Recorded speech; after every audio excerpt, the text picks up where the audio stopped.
أعوذ بالله من الشيطان الرجيم وظللنا عليكم الغمام وأنزلنا عليكم المن والسلوى كلوا من طيبات ما رزقناكم وما ظلمونا ولكن كانوا أنفسهم يظلمون رب اشرح لي صدري ويسر لي أمري واحلل عقدة من لساني يفقه قولي فالحمد لله والصلاة والسلام على رسول الله وعلى آله وصحبه أجمعين. Assalamu alaikum wa rahmatullahi wa barakatuhu. Quran Weekly. Today I want to share with you some things from the 57th ayah of Surah Al-Baqarah. And in this ayah, Allah Azza wa Jal is addressing the Banu Israel, the children of Israel, and He mentions some of His favors. The reason I wanted to share this ayah with you though, is because of a powerful transition that happens inside this ayah. And in order for you to understand that transition, I'm going to lay out a scene for you first. That scene is of a teacher in a classroom, and he's got, let's just say, 3 sections or 2 sections of students. Okay, so there are students on the left side, and there's a little bit of a gap, and there's students on the right side. And the people on the left side, they took the exam yesterday.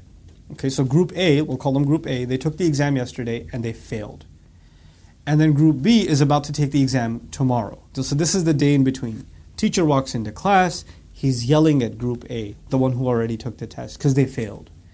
And he's yelling at them like, I did so much for you. I did the review for you. I gave you all the answers. I even gave you a copy of the test the day before.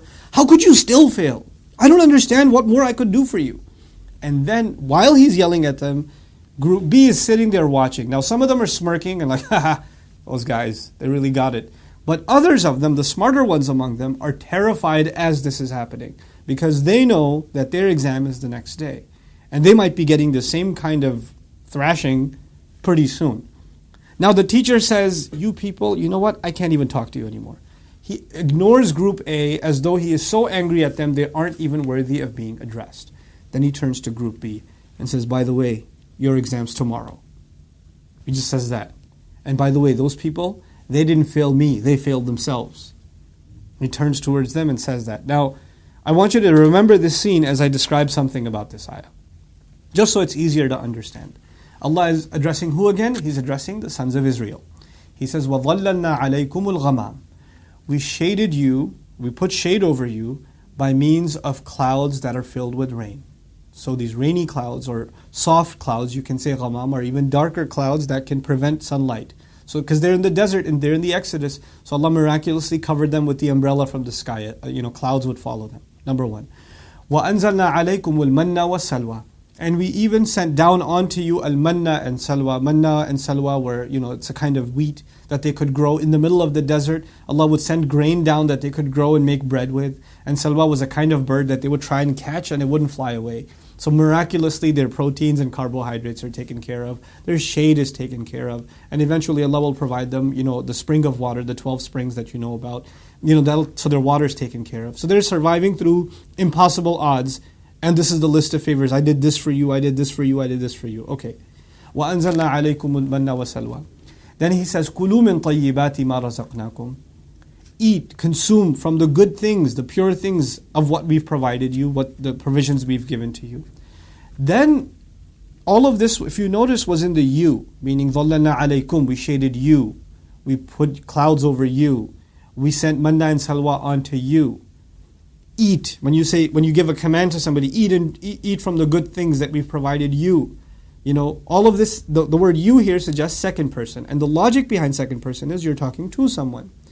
But now notice the end of the same ayah. وَمَا ظَلَمُونَا وَلَكِنْ كَانُوا أَنفُسَهُمْ يَظْلِمُونَ. As opposed to the Arabic would have been, وَمَا ظَلَمْتُمُونَا وَلَكِنْ كُنْتُمْ أَنفُسَكُمْ تَظْلِمُونَ. You used to be wronging yourselves. Nope, he doesn't say that. He says they didn't wrong us, they were only wronging themselves. So in other words, half the ayah is in the you, it's in the second person. The other half of the ayah is in the third person, it's in the they, as though they're not there.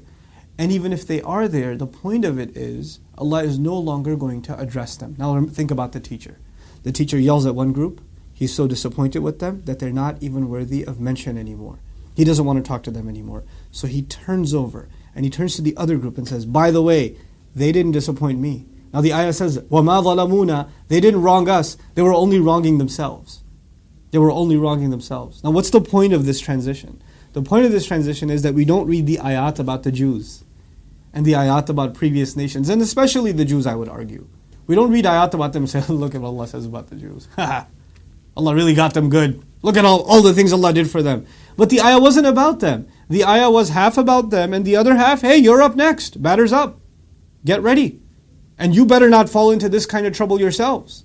It's incredible that through the ayat of Banu Israel, I know you've probably heard it in lectures before, that we should learn about the nations of the past so we don't repeat their mistakes.